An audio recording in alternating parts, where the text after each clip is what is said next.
welcome back to a very, very interesting chat with Shirley, all the way from New Mexico over in the US of A. And she's a spiritual healer that works with women of color and of different backgrounds, such as Hispanic and Native American. And she's got a very, very similar theory, the way what her practice is all about, with my friend Ira over in Peru.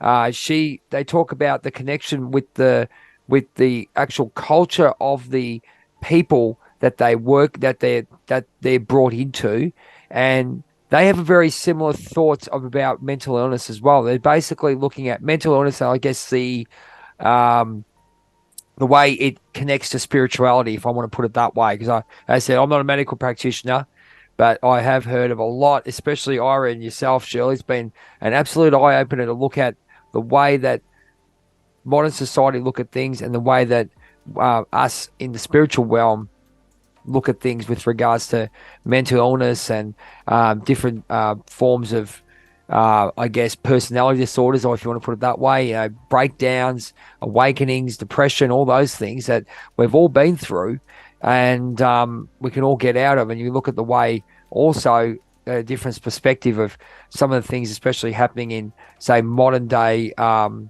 what's the word I'm looking for? Built up societies, whatever you want to call it. Can't remember what they call it. Yeah. Built up societies as such. And, just as far as we're concerned, distracted by all these little things like alcohol, gambling, all those kind of things, but also the things that we should enjoy. Like, I'm a big toy collector. I play music and stuff. We should be enjoyed, but they use it against us in a lot of ways to try and keep us under control. We don't know it, but they do. And we can go into this conspiracy thing a lot more. But let's go throw to you now. You want to throw to your website?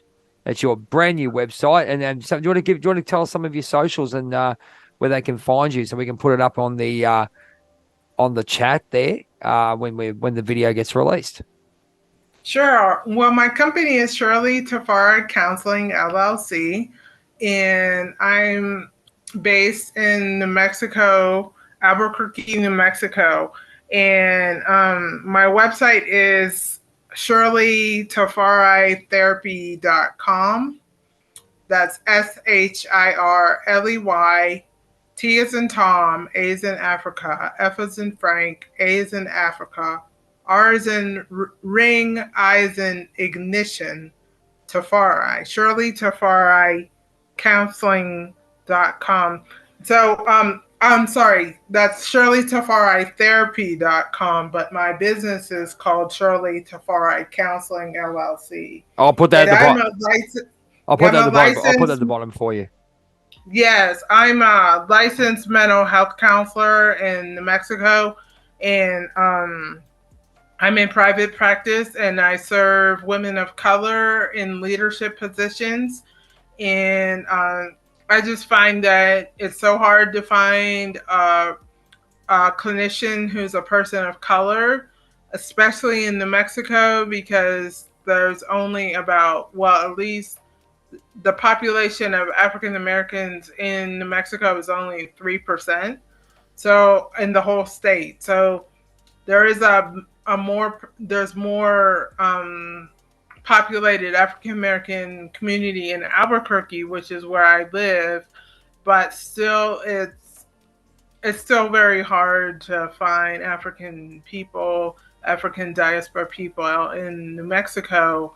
You have a real passion for this. You have a real passion for this. You can just see it within your eyes and the way that you're talking. You just I mean, we all find our purpose and stuff, but it's really good that you're actually honing in on something there to really help people. But what I'd like to, sorry to cut you off there, I'd like to know a bit about what you were talking about before with regards to the connection between mental illness, spirituality and culture, and our bodies and spirit, in the way that you would treat someone came and you found someone, whether it be a male or female, probably obviously a female more likely, more times than none.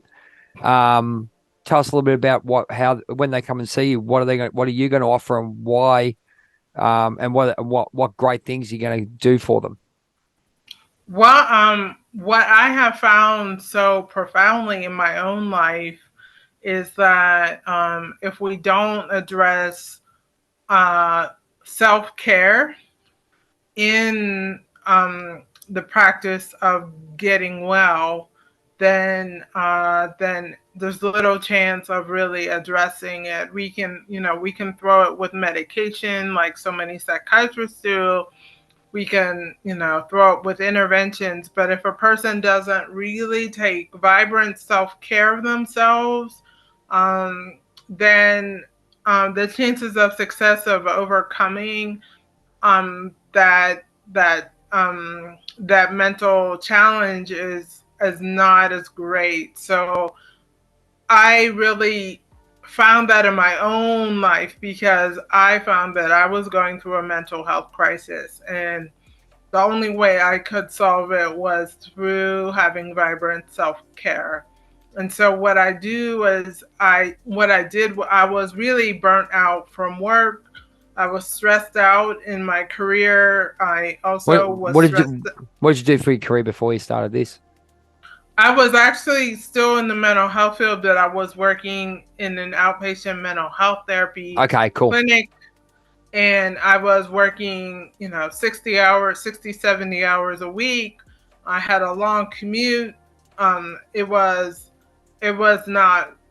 not where I needed to be. And I found that the industry was not advocating for self-care for the clinician, Yep. which is so funny when you want your clients to implement all these strategies and techniques, but then for the workers, the climate of the company was hostile. It didn't it was, had a lot of policies with institutional racism in it.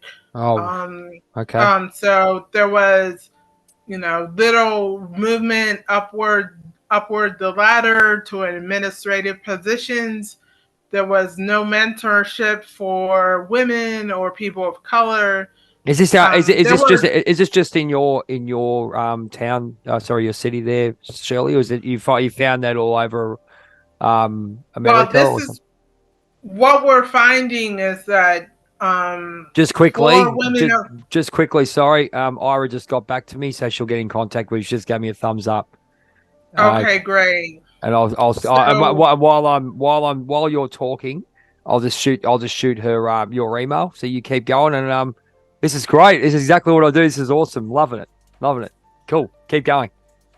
yes, what I'm finding is that women of color across the board are not being supported um, in leadership positions at work. There's no mentoring programs. There's no leadership. There's no other women helping them along in their career. There's not a sense the men are feeling like it's status quo. They don't want to share in leadership positions. Uh, the white women are hostile to people of color in the workforce. So they're it's just like the women, the women that are in leadership positions are feeling like the other women are competition instead of being a camaraderie between women in the workforce, because they feel like there's only a few positions that they can really climb to. So it's a hostile work environment. So um, that's why I really target women. Yep. I really specialize with women in leadership positions because, um, especially women of color, because we are in a position where we are in our communities, we are looked at as strong people that don't need help. We are the people that people come to us for support and for help and nurturance, but where's our support? And so this is an Oh, it's very opportunity. funny, isn't it? That's a universal. I know with what you're saying is because I mean people who are in this industry or in the walking this path.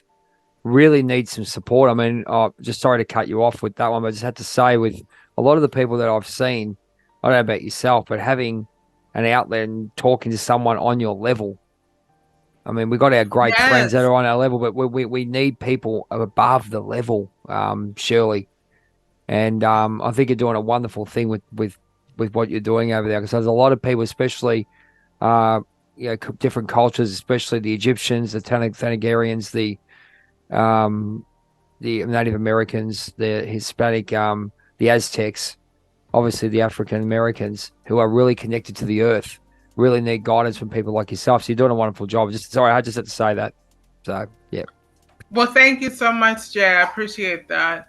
So, what I have is what I offer is individual sessions for just that hour to let your hair down. You don't have to be a superwoman in my office, or I also do telehealth sessions, so you don't they don't have to be perfect. Also, there's a lot of women of color feel like they have to be perfect.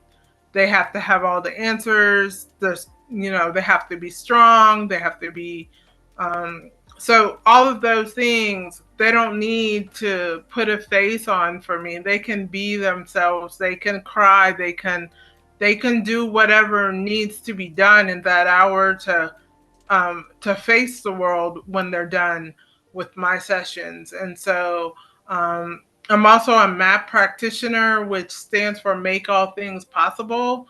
And So so, tell us a little bit about that one. That's interesting. Because we had excuse me, we had Karen Mendel on, who's a self sabotage coach. And obviously, I do obviously going back to my shadow work that I do. What do you what is your what are yours involved? And Ira's giving you a thumbs up. She'll be in contact. awesome.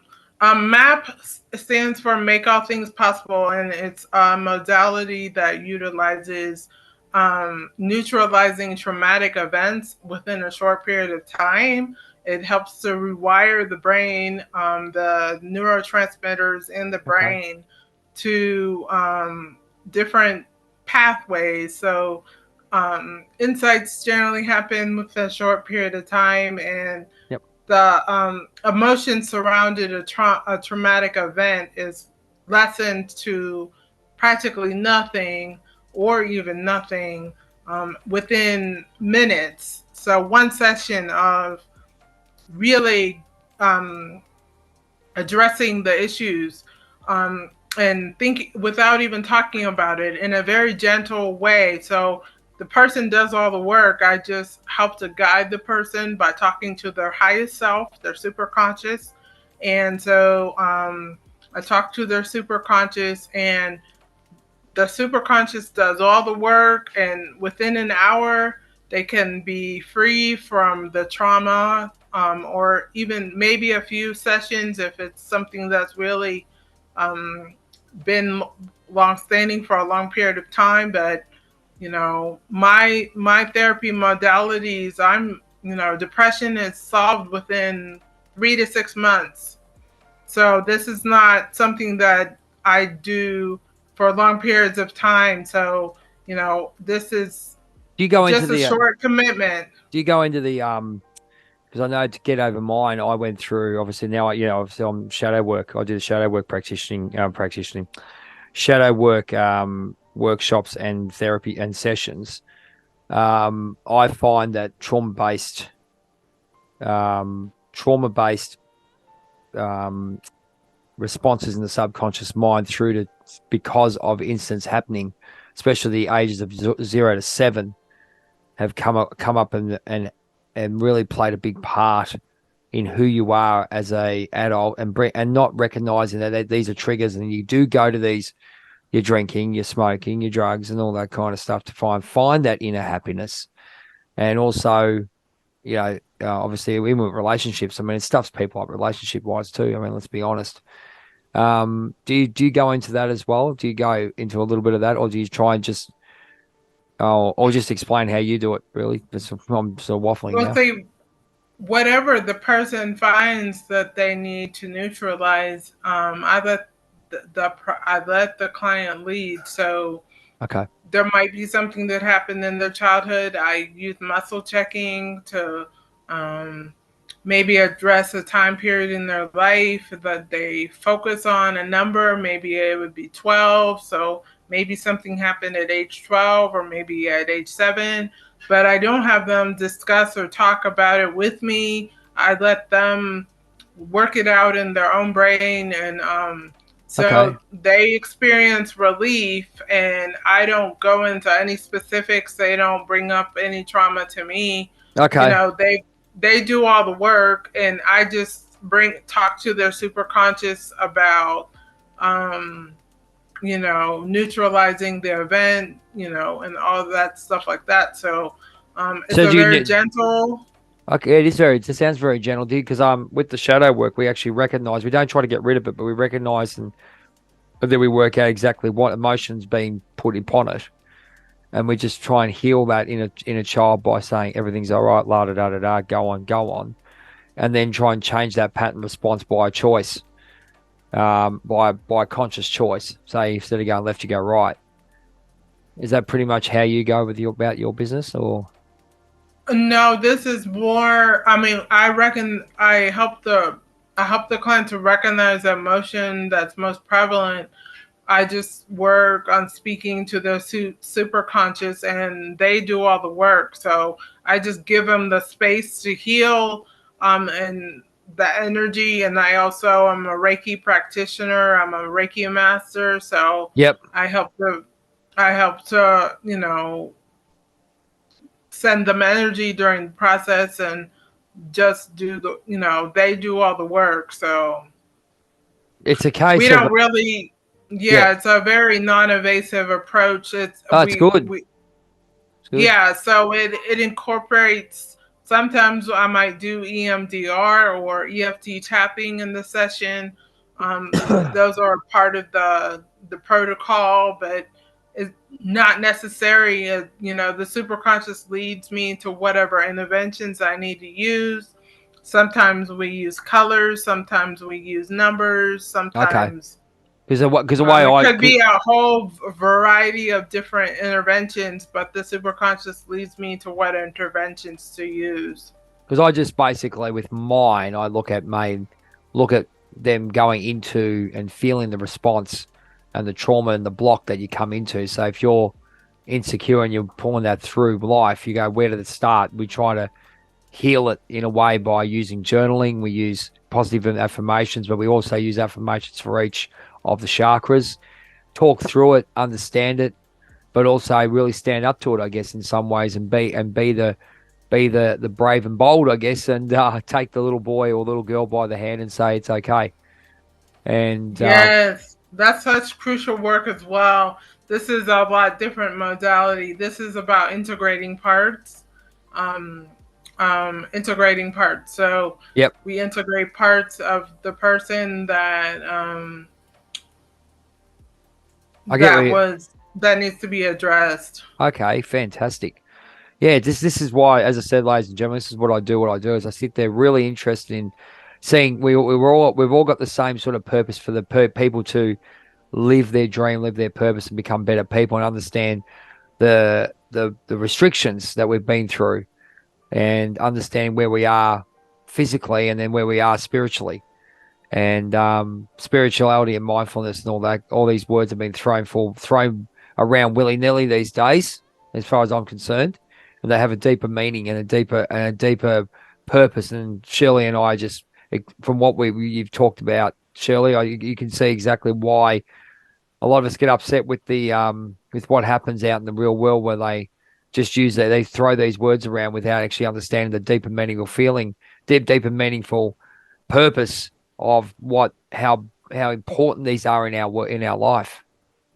Right. I do also. I always have um, a thought to make sure that all my clients are in the here and now. So, like, I don't, depression is basically looking at the past and having regrets or That's shame right. or guilt or any of that. And anxiousness is looking in the future and anticipating the worst and feeling. That's anxiety. So you got anxiety, cortisol, all that Right, kind of stuff. But then you got depression. So right. you can see where You know, especially I don't know how do you feel about people coming being built up in a negative environment, being told no all the time, being taken away. You sort of fight that block all the time, or abuse or whatever it may be. How do you find that as a therapist, and is it very prominent in that kind of way as well? Well, I mean, I feel like, we have experiences in our past that shape us to help us be stronger Yep. for the present moment. So I just uh, help the client to forgive whoever hurt them, through Big thing. affirmations. And all of those things, I do use affirmations and EFT tapping to help people with the forgiveness process, and for whoever was the person who we feel wronged us, for them to forgive us for Yep. whatever reason, if there's anything to be cleared up so that we can all live to our highest good. So I do walk my clients through that process of, of forgiveness for all parties involved on both sides. And it's amazing because they generally experience some kind of relief, not only emotionally, but then have a prosperity um, manifestation as a result of releasing all of that, anger or frustration toward somebody, that. Do you think sorry to cut you off there. First thing that comes to, because I get a lot of downloads. The first thing that comes to my head, do you think people do accept what things are like um accept that situation for what it is, understand that's the way it is, and sort of not let it go, but understand that that's the way it is and move on. Is that Well, really, what I do is not dwell on it and focus on the here and now. I that's bring them exactly what I into the said. here and now. Good. So it's not about acceptance or not acceptance, but not even giving it attention. So Under, that's where I really focus on, presently what's going on in your life. And of course, if we need to clear up these things, we can address it by neutralizing the trauma. But then, after, really bringing them into the here and now, I teach all of my clients how to meditate. If they have a spiritual practice, I integrate that into the session. Um, I teach them mindfulness as well to deal with traumatic, like traumatic symptoms like flashbacks. Some of these military personnel have have you had many of flashbacks. those? Have you had many of those? I've had a few military personnel, and so I deal with, they deal with nightmares and Oh, mate, flashbacks. And PSD and stuff. I mean, imagine. I mean, we have. I mean, ladies and gentlemen, you look at all the traumas that people go through, and I still, I don't know about yourself, Shirley, but I mean, in the military, I mean, they would see some horrible things. You know what I mean? And had to be experienced and being involved. That really take people have to understand that. I don't think we look after our veterans enough. If I'm going to say anything about it, what do you reckon? yeah, I mean, the problem with the military is, if you are really diagnosed with a mental health disorder, they boot you out of the military. So that's an issue because it doesn't get addressed. I see a lot now. If you look at the job boards, there's a thrust for addressing military issues through other means than the mental health field, because if they have that diagnosis, then they can't stay in the military. So with my company, Shirley Tafari Counseling, I don't give any of my clients a diagnosis because it's really detrimental to the client, because um, if that diagnosis follows them for possibly the rest of their lives.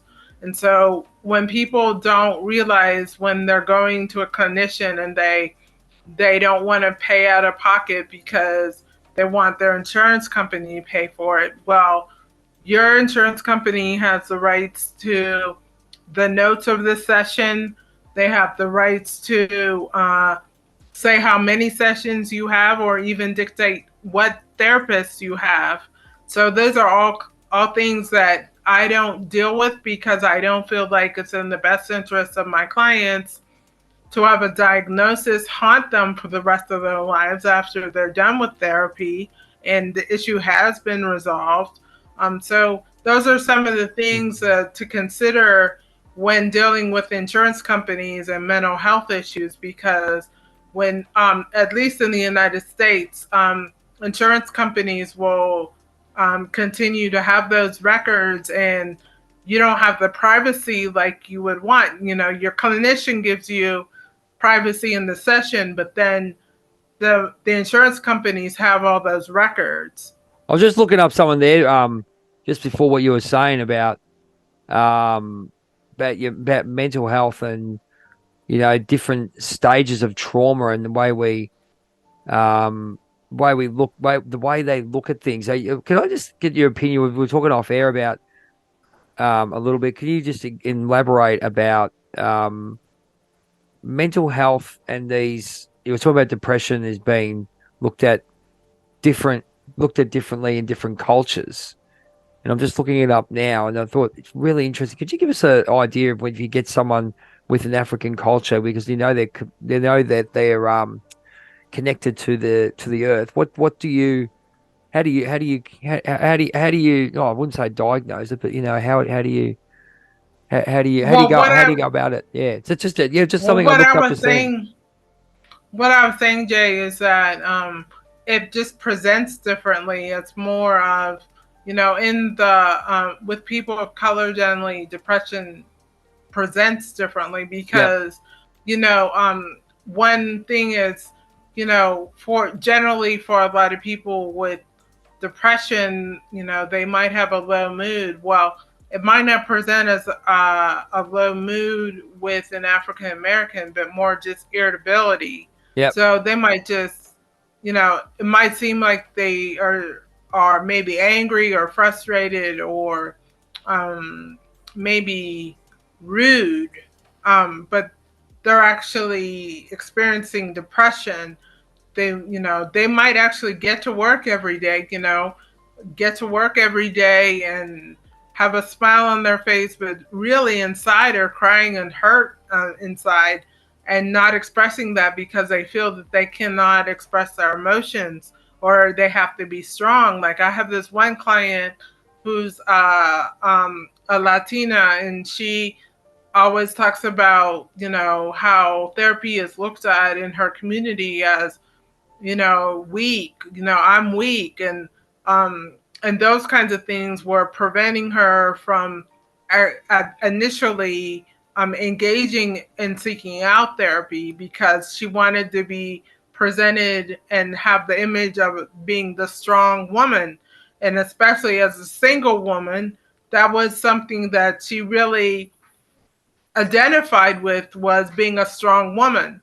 So she felt she would be looked at as weak, and didn't even want to tell her children that she was experiencing panic attacks and anxiety because of um It's because she didn't want to be seen as weak. It's so sad, isn't it? Like, I mean, we've got, there's obviously, I've studied a lot about the different roles of men and women. I always have discussions about people, men being more vulnerable, but it's not really in their genes as such, because they're supposed to be strong and masculine and stoic and all those things, which is fine.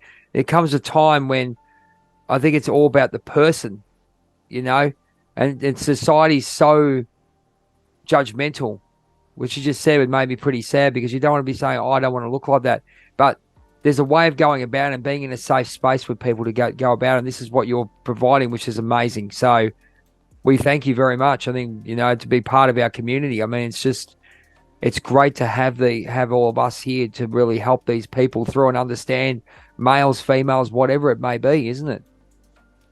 Yes, I mean, I'm sure in your community as a native that, it's very important to be strong and seem together and all those good things, we look at and so it goes across the board. It's not just germane to the African American community. I'm seeing it in all kinds of Do you think on different that? cultures. Do you think on that? Do you think on that? No, whether it's be the culture or whether it be the person. I always look at the person because there's a lot of part. As I said, mine's more past life within the Native Americans that I've really connected because that's my strongest past life. But going with people as individuals, as you said, it's a case of then you sort of come up with an issue and you see, and then you sort of play it by part because we're so confused these days to actually get within our feminine and masculine, our actual proper masculine traits, our feminine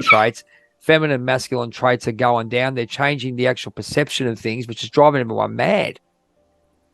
And they got this poor lady that went and said, "Oh, I don't want to look like a weak," but you're not a weak person if you go and do that. I mean, even males, they do. They said be strong, yeah, absolutely. But there's times where you have to go and get help. There's a way to do it. You know what I And mean? I see that as a sign of strength, asking for help, because you can Absolutely. identify. And she has, through the therapeutic process, has recognized that, you know, um, asking for, because I was giving her some intervention strategies that she would have never thought of. And she said her solution was just laying in bed, and just staying in bed all day long, and it wasn't working. She didn't know what else to do but just to lay in bed. And um, she said that wasn't working, and she was trying to talk herself out of it, but she didn't know what to do. So these are, as clinicians, we're trained to be able to address all of these issues. And I really help people to utilize their strengths as a person, their natural strengths, things that they already do well. And, if you're a musician, by all means, make music if that makes you happy. Or We're not, but if we you go are, away. We go away with it. I just said with a friend of mine this weekend. We just said you lose touch when you're in this space of physical in the physical world. We just lost touch. We just had fun. I mean, why can't you have fun? You look at people and they're going, okay, are they really, are they really satisfied? And that's when they get into this role and they're not really satisfied with stuff.